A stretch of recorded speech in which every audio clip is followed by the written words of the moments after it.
Bienvenidos amigos al chismecito papá de OneFootball y los expulsados. Vean lo que estamos leyendo aquí. Un par de sorpresas en la convocatoria de Gerardo Martino para el partido entre México y Chile. Porque el próximo 8 de diciembre la selección mexicana tiene un encuentro amistoso con los chilenos. Por lo que el señor Tata Martino ya está checando quiénes son los que pueden venir a la selección mexicana. Se dice que elementos como David Ochoa y Julián Araujo serían 3 de los futbolistas que tendrían su llamado con México, pese a tener la oportunidad de estar con Estados Unidos. Sin embargo, también a ellos se les suma otro par, que sería Marcelo Flores, que es el jugador que han estado siguiendo y que pareciera tiene también un pie allá en Canadá y que le van a dar la oportunidad de probarse con la selección mexicana mayor. Y Alfonso González, o sea Ponchito González de Rayados, quien ha tenido un buen torneo con el conjunto de Rayados de Monterrey. Así que eso es lo que propone el Tata Martino. A ver si es cierto, ya con eso de que está de moda traer a mexicoamericanos, David Ochoa y Julián Araujo, que ya habían dicho que los estaban fogueando, los estaban mirando y estaban esperando a ver si aceptaban un llamado a la selección nacional. Y por el otro lado Marcelo Flores, que es el objeto de deseo ahora de la selección mexicana porque ya no quiere más fugas de cerebros. En fin, y si tú quieres saber más del chismecito papá, lo único que tienes que hacer es ir aquí abajo en la caja de descripción y descargar la aplicación de OneFootball porque es totalmente gratis, ya que a la gorra no hay quien le corra.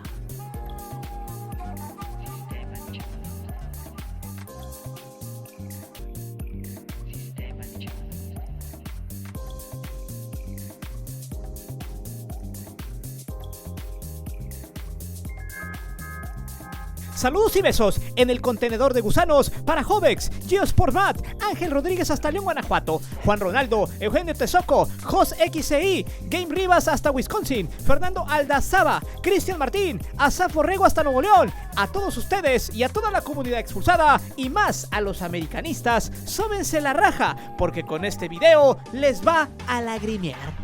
Guste o no, las Águilas del América son el equipo más odiado, más amado y más buleado en nuestro país. Por eso, no cabe duda que hablar de este equipo es algo que genera debate, polémica y mucha controversia. Sus fans suelen ser los más testarudos, tercos y aferrados a cosas que solo pasan en su cabeza, en su imaginación, de historias que le compran a la prensa palera y a su casa televisora. Porque el americanismo es un sinónimo de amor ciego al equipo, de defender lo indefendible, hasta el grado de generar un conflicto entre dos amigos o con algún familiar de por vida. Sin embargo, a finales de noviembre del 2021 se está dando un fenómeno muy interesante entre los aficionados al fútbol.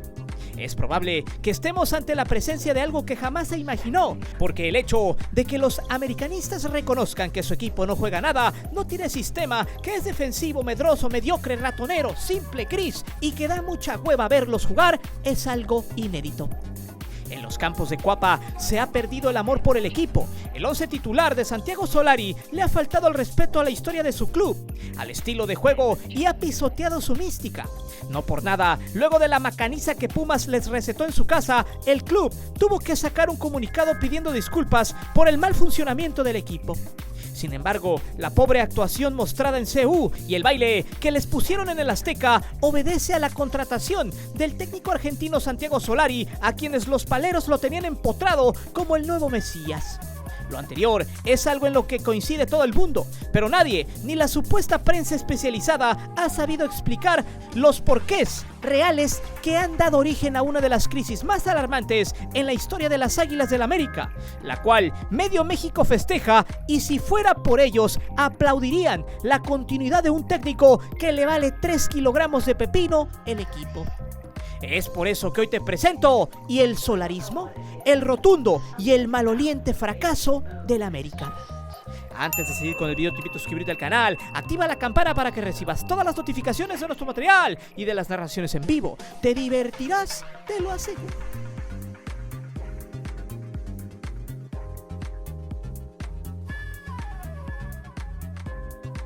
En el momento en el que Pumas derrotó a Toluca en el repechaje, los americanistas empezaron de habladores. No esperaron para alardear en redes sociales y en su imaginación se dibujaba una goliza como aquel 6-1 que recuerdan con mucha emoción de hace algunos años. La lógica le daba la razón a los fanáticos azulcremas. Todo indicaba que el primer lugar del torneo se llevaría todas las canicas, que impondría su estatus de superlíder y que una gran actuación cerraría la boca de todos aquellos que decían que el nuevo formato de la liguilla y el haber eliminado el gol de visitante fueron implementados para favorecer al América. Todo el mundo sabe que en la liguilla no hay equipo chico, que las sorpresas son el pan de cada día y por lo anterior, que un técnico mande a especular a su equipo es un grave error, un pecado capital que le podría costar muy caro. Antes de iniciar con el análisis de este punto, se tiene que recordar que el América arrastró varias jornadas sin ofrecer un buen juego, que su ataque fue bastante chato y poco productivo, pues tan solo hay que mirar la estadística de los últimos 5 partidos donde solo pudieron anotar 2 goles y recibieron 6, perdieron 3 encuentros y empataron 2. Todas esas penumbras obedecen que el sistema del exmadridista no funcionó a lo largo del torneo y que una semana de descanso influyó para mal en los cuartos de final. Porque más allá de verse como un periodo de descanso, fue muy claro que las Águilas no traían ritmo, tampoco juego de conjunto y mucho menos se mostraron como un equipo embalado. Este fue el contexto en el que llegaron los dos equipos al primer juego de los cuartos de final. El marco estaba puestísimo para que en CU se diera un agarrón como los que se han dado entre estos dos equipos en fase final. Empates cardíacos, remontadas de época y encontronazos dignos de antología. Sin embargo, todos los asistentes al Olímpico Universitario y todos los que presenciaron el partido desde su casa se quedaron con las ganas de ver un buen partido de fútbol.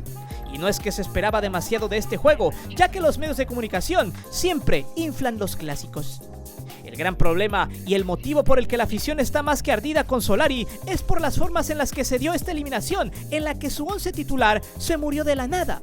Salieron a defenderse, impedir que los Pumas hicieran su fútbol, pero su ofensiva estaba muerta desde el planteamiento táctico.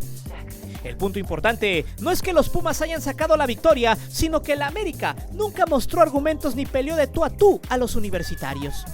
Eso es lo que cala, que el equipo no se hubiera muerto en la cancha como fue el caso de la liguilla 2015 cuando Pumas eliminó al América en un juegazo de ida y de vuelta, de volteretas, y en el que Sambuesa regaló una expulsión y frenó el momento que traían los de Cuapa sobre los del Pedregal.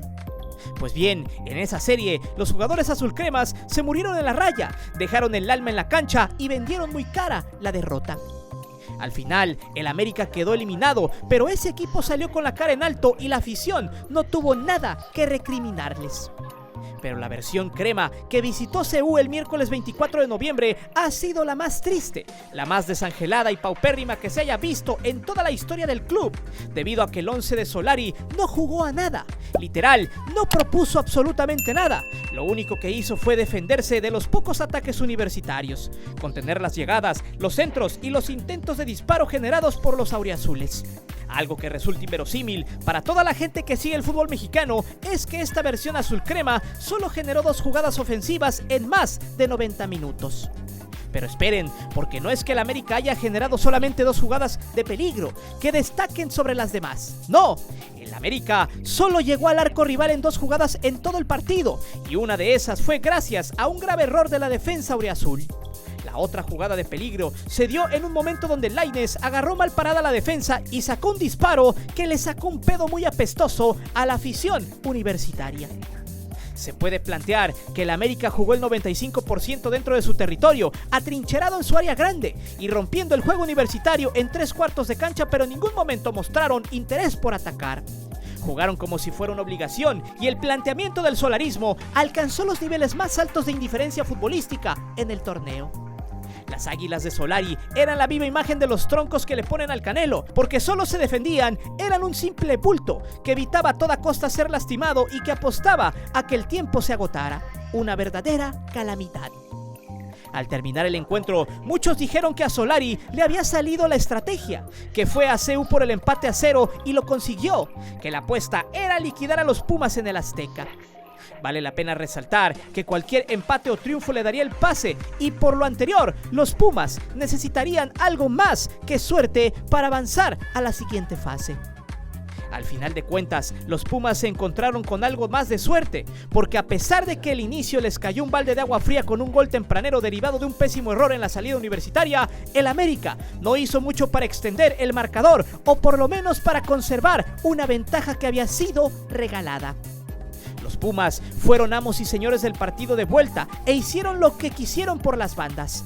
No hubo un solo defensor que pudiera contener a Mozo, no hubo un central que cortara los centros venenosos y no hubo una media cancha que incomodara la generación de las jugadas universitarias. Una vez más, los seguidores del América no entendieron lo que pasó en la cancha, no entendieron cómo su equipo se murió de nada y la forma en la que su camiseta fue pisoteada por 11 mequetrefes que perdieron sin pelear, inoperantes que fueron incapaces de meter las manos o un poco de dignidad a este asunto. Y es aquí donde aparece el punto importante. El problema no fueron los juegos de liguilla. El gran problema de Solari se dio porque su equipo venía de muchos partidos sin convencer, de sacar el resultado sin respuesta, sin identidad y sin que el equipo jugara a algo. A cualquier cosa, pero nunca, en ninguno de los torneos al frente ha sido así. Y aún así, los paleros le aplaudieron como focas sin cesar. Es en este punto donde se condena el trabajo de Santiago Solari, donde se le recrimina que le ha cambiado el rostro al América pero en forma negativa, porque ha habido versiones tristes en Cuapa, temporadas de sequía, incluso equipos abucheados en el Azteca, pero nunca se ha visto a un América tan desinteresado de generar jugadas ofensivas, lo cual nos lleva a una pregunta muy interesante.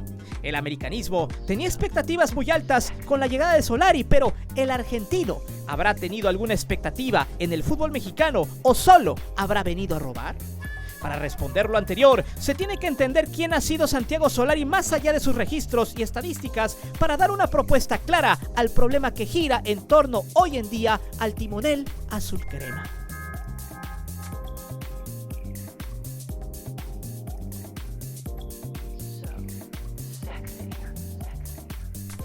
Hay personas que con el paso del tiempo han labrado un nombre en su club, que desde pequeños lucharon para salir adelante, que su familia sacrificó todo para costear la formación del jugador en los clubes corruptos. Este tipo de futbolistas suelen distinguirse por su entrega, por el sacrificio con el que desempeñan su trabajo y la pasión que entregan en la cancha. Lo anterior es totalmente opuesto al caso de Santiago Solari, quien a lo largo de su trayectoria como futbolista o entrenador ha tenido un semblante engreído, soberbio y mamón. Es sin duda alguna un tipo alzado, mal encarado y es probable que por dentro sea tan inmamable como su imagen. Solari fue un chico que nació en cuna de oro con un apellido que le daría el pase a cualquier institución futbolística. Porque entre Eduardo y Jorge Solari dejaron el apellido muy en alto, a tal grado de que no habría ninguna escuelita de fútbol en Argentina, Uruguay o España que le negara el ingreso a las nuevas camadas de Solaris. Seguramente desde que Santiago era apenas un niño, sus padres ya lo tenían apalancado con algún promotor, a pesar de que existen registros que sostienen que nunca se interesó con seriedad en el fútbol hasta los 10 años. Pero antes le gustaba jugarlo sin mayores compromisos. Fue así como llegó al Newell's Old Boys en 1987 y ahí estuvo hasta 1993. En 1994 formó parte del Richard Stockton College, pero solo estuvo en esa institución por algunos meses. Después de la aventura en los Estados Unidos, regresó a Newell's, donde jugó por 2 años hasta que fichó para el club rosarino llamado Renato Cesarini. El inicio de un futuro prometedor le llegó a los 20 años cuando se integró a las filas del River Plate, equipo que lo debutaría en primera división en el año de 1996. Solari se adueñó en el primer año de la titularidad, además de salir campeón. En el 97 tuvo menos acción y pocos minutos, pero el equipo volvió a salir campeón. En el siguiente torneo se logró hacer de la titularidad, pero esta vez ya no la soltó. Solari creció en cuanto a técnica y táctica. El sentón en la banca lo motivó para buscar una segunda oportunidad. Vale la pena destacar que no solo recobró el puesto, sino que River volvió a brillar en la liga y se consagró en la Copa Sudamericana. Después de una centena de partidos y 17 tantos, dejó las filas millonarias para probar suerte en Europa. En 1999, Solari llegó al Atlético de Madrid. Su primera temporada fue discreta en lo particular y muy mala en lo colectivo, ya que al año siguiente los colchoneros descendieron. Sin embargo, Santiago Solari tuvo un mejor final que el Atlético, ya que mientras el equipo luchaba para recuperar la categoría y el buen fútbol, Santiago fue fichado sorpresivamente por el Real Madrid, donde jugó 5 años y le tocó vivir una de las generaciones más vistosas, más ganadoras e históricas por parte de los merengues, ya que jugó al lado de personajes como Zidane, Figo, Beckham, Raúl y Roberto Carlos. Solari apañó la banda y durante 5 años no la soltó, ni hubo quien se la bajara. Su siguiente equipo fue el Inter de Milán, donde tuvo una participación bastante discreta, pero puso su granito de arena para que el Inter consiguiera 3 títulos de la Serie A, una Copa Italia y 2 Supercopas de Italia. En 2008, su carrera se cayó de forma dramática y se puede plantear que regresó al continente americano a meterse una lana previa al retiro. En sus últimos años le alcanzó para jugar en San Lorenzo de Almagro. En 2009 firmó con el Atlante al llegar en calidad de agente libre, equipo donde jugó un mundialito de clubes. En el 2010 regresó al Cono Sur con el Peñarol, equipo donde colgaría los tachones al terminar la temporada. Solari fue parte del albiceleste. Lamentablemente le tocaron camadas donde no se consiguió una gran cosa y su paso por la selección argentina estuvo lleno de claroscuros. Tras el retiro, decidió convertirse en entrenador de fútbol. Su destino fue regresar al viejo continente, donde se preparó para el puesto y encontró trabajo en las fuerzas inferiores del Real Madrid. Dirigió al segundo equipo cadete en 2013 y 2014, donde salió campeón. Y por ello, fue promovido a dirigir al primer equipo de cadetes, categoría a la cual llevó también al campeonato. En 2015 y 2016 dirigió categorías juveniles. En 2016 y 2017 tomó las riendas del Castilla en la Segunda División B, equipo filial del conjunto merengue. En su segunda temporada con el Castilla, el equipo anunció que Santiago Solari tomaría las riendas del primer equipo tras la partida de Lopetegui. Cuando tuvo a los merengues entregó buenos dividendos, ya que en ese diciembre consiguieron traerse un mundial de clubes, pero a los pocos meses fue removido tras la vuelta de Zinedine Zidane. Fue hasta diciembre del 2020 cuando se dio a conocer que llegaría al fútbol mexicano con la encomienda de regresarle a la América su grandeza. Lamentablemente, no solo no se las devolvió, sino que mató su estilo y los convirtió en un equipo timorato, flojo, desangelado y sin propuesta futbolística. Pero hay que poner mucha atención en este punto y analizar que detrás de la llegada de Solari al América existe un culpable. La responsabilidad del mal funcionamiento del primer equipo no solamente fue exclusiva de su entrenador. Alguien ahí puso a Solari y es por esto que el técnico argentino no es el único culpable ni el villano que asuma toda la responsabilidad.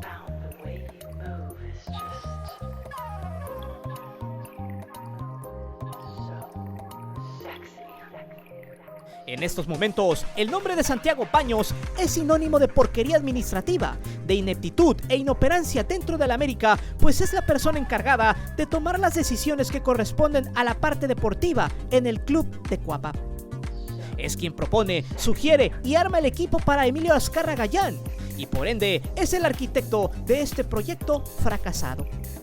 Lo interesante aquí es si el argentino llegó a Cuapa por ofrecimiento de algún promotor, por capricho de alguien con poder en la institución o porque alguien pensó que Solari era la mejor opción para revivir al americanismo, aunque este tipo en su currículum solo había dirigido a niños y adolescentes, salvo por 2 o 3 meses que estuvo de interinato en el primer equipo madridista. Sea cual sea el motivo de la llegada de Solari al nido, la persona que llevó las negociaciones, cerró el trato y lo puso como piedra angular fue el mismísimo Santiago Baños, quien a su vez se ha distinguido más por su cercanía con el Piojo Herrera que por su mediocre paso por el fútbol mexicano, donde debutó en Necaxa y nunca pudo trascender, por lo que deambuló por equipos de divisiones inferiores, hasta que optó por integrarse al cuerpo técnico del Piojo.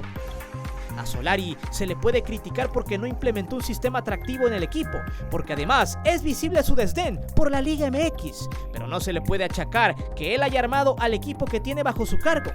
Esta es la bomba que está por explotarle a Baños si no es que ya le explotó, porque su diseño y maqueta no dieron resultados y su proyecto resultó ser una mala broma, una pesadilla para su afición. El peor crimen de Santiago Baños es que no ha sabido elegir las piezas adecuadas para esta generación americanista que siempre se distinguió por tener a los mejores jugadores ofensivos entre comillas, tanto de cartera nacional como extranjera. Lo anterior podría justificarse a un director deportivo de un equipo pequeño y sin presupuesto, pero el tipo maneja los hilos de uno de los equipos más poderosos y con más recursos en el fútbol mexicano. América atraviesa un tumor maligno, carcinógeno, que se originó en los jugadores y que, con el paso del tiempo, hizo metástasis en la dirección técnica. Esta situación no se había dado de esta forma porque hubo entrenadores que hicieron vibrar al americanismo con camadas de jugadores excelentes, o en su defecto, siempre se corrigió el rumbo antes de que la tendencia perdedora continuara. Por el contrario, este América de Santiago Baños se distingue por jugadores que no tienen los elementos para echarse al equipo al hombro, no pesan en el terreno de juego, mucho menos influyen en el rendimiento de sus compañeros. Este América no tiene símbolos ni gente de peso en la cancha. La decisión de traer a Solari fue un error grosero porque no conocía a fondo el fútbol mexicano, porque nunca dirigió fuera del Real Madrid. Y en su aventura americanista llegó un equipo sin figuras, con poca gente comprometida y a una liga mediocre con reglas surrealistas. Y ni así, con esas benevolencias pudo figurar en el año que lleva dirigiendo este equipo. Y lo peor, ni le pesan las derrotas, simplemente lo ve como un equipo del montón y nada más. Se tiene que decir con todas las letras, Baños buscó un técnico que generara impacto, que diera la nota y que saliera del carrusel de directores técnicos que son reciclados en el fútbol mexicano.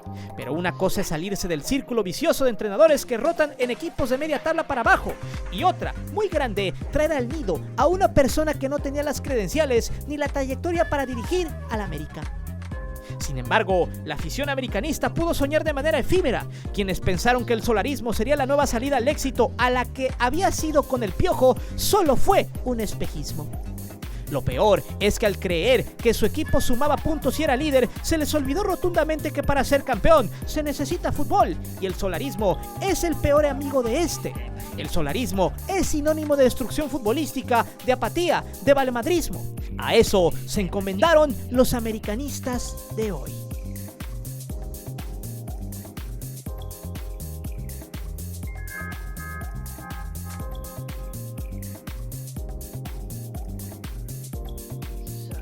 Hace muchos años llegó al nido un técnico extranjero llamado Dragoslav Sekularak. Vino para suplir la gran gestión y la inexplicable salida de Leo Nacker, que si bien nunca fue campeón, dejó en la historia a un América poderoso y temible en la cancha. Este tipo destruyó el proyecto del holandés, derribó lo que se había construido y la directiva lo echó antes de que le hiciera más daño a la institución. Al Piojo Herrera le dieron cuello tras la última eliminación del América. No le toleraron que el equipo no rindiera lo esperado y en teoría trajeron a Santiago Solari para que las Águilas levantaran el vuelo. Por lo anterior, cuesta mucho trabajo entender que Santiago Solari no haya dejado su renuncia o que el club se mantenga analizando su permanencia. El América es un equipo que alimenta la liga, que le da vida y sabor al fútbol en México, y sus dueños no pueden tolerar que lleve 3 torneos sin pasar de cuartos de final en una liguilla y de fracasar en finales como en la Conca Champions. Lo más triste no ha sido la falta de finales, la ausencia de campeonatos, sino el paupérrimo nivel que se ha mostrado en los últimos torneos en el Azteca. Eso es lo que le duele al americanismo recalcitrante. Un equipo de fútbol es como una pirámide y en ella Emilio Azcárraga es la parte más alta, pero en un orden descendente el equipo está hecho una porquería. La gente que trabaja en el nido no respeta la jerarquía, la historia y la idiosincrasia del club. Santiago Baños sigue viviendo de una etapa con el Piojo que se ve muy lejana. Estas águilas no tienen cabeza, no tienen alma ni corazón. Y en gran medida es por el armado del equipo, pero también tiene mucha responsabilidad el técnico. Porque mientras Solari no logró que la América funcionara con tipos como Henry Martín, Renato Ibarra, Sebastián Córdoba, Roger Martínez, Federico Viñas y muchos otros, Lilini supo cómo sacarle jugo a un equipo formado con puro cascajo. Futbolistas disque revelación, como el caso de Sebastián Córdoba, nada más están preocupados en jugar videojuegos o salir a buscar morras, que por jugar fútbol y ser profesionales y darlo todo por el equipo. Roger Martínez solo juega cuando le da su regalada gana. Paco Memo Ochoa, del cual ya hicimos un video, está más interesado por ser empresario y patrocinar al Tri para no perder la titularidad que por dejar de ser una coladera. La defensa americanista ya está pasada de edad y los jóvenes que aún siguen en el club simplemente no sienten los colores. El mal en América es crónico y cuesta pensar que algún día se levantará. La peor crisis en la historia del americanismo tiene como arquitecto a un tipo torpe como Santiago Baños, quien le dio los controles a un entrenador que ha engañado a toda su afición, que vino a robar y que el funcionamiento de su equipo no brindó muestras de su trabajo. O tal vez sí, y lo ofrecido por el América en la cancha son las evidencias de lo que se ha trabajado en el último año. Una posible explicación a toda esta porquería se encuentra en los equipos donde Solari destacó, que no mordió la banca y donde se puso realmente las pilas. En concreto, Santiago solo metió candela en el River y en el Real Madrid. En el resto de sus clubes hizo un mediano intento por cumplir y sacar la chamba, pero su trabajo dejó mucho que desear. De la misma forma, llegó a dirigir a México, con una imagen impecable, con un cabello siempre atascado de gel, reluciente y bien peinado, con una pose de galán de telenovela de Televisa, pero que lo ofrecido por su equipo nunca estuvo a la altura de la exigencia histórica del club. Hoy urge una limpia en Cuapa, urge que roden cabezas y entre ellas la de Baños y la de Solari. Es importante que el América depure su plantilla, que arme un equipo con chavos de fuerzas básicas y que haga de los servicios de gente extranjera que venga a ofrecer buen fútbol. Que se comprometa con la institución y que entienda lo que significa jugar para uno de los clubes más importantes de México. Aunque hoy solo sea una triste y aberrante sombra de aquellos equipazos como el de Jorge Vieira, Antonio Roca, Mario Carrillo, aunque usted no lo crea, o Leo Benacker. Aún así, el gran solarismo que algunos americanistas pregonaron entre su ignorancia terminó siendo una triste y putrefacta basura llena de corrupción. Sí, corrupción en el América. Tema que pronto tendremos y que no es nada nuevo, pero solo habrá que ver el exceso de extranjeros malos que hoy deambulan en este inoperante equipo. Pero dime, ¿qué se necesita para levantar del suelo, del infierno, a las Águilas? Y además de todo, ¿a quién pondrías en lugar de Solari y de Baños? Deja tus respuestas aquí abajo. Recuerda que aquí leemos siempre los comentarios y no olvides de suscribirte al canal y de activar la campana de notificaciones. Mi nombre es Guillermo Antonio. Nos vemos hasta la próxima.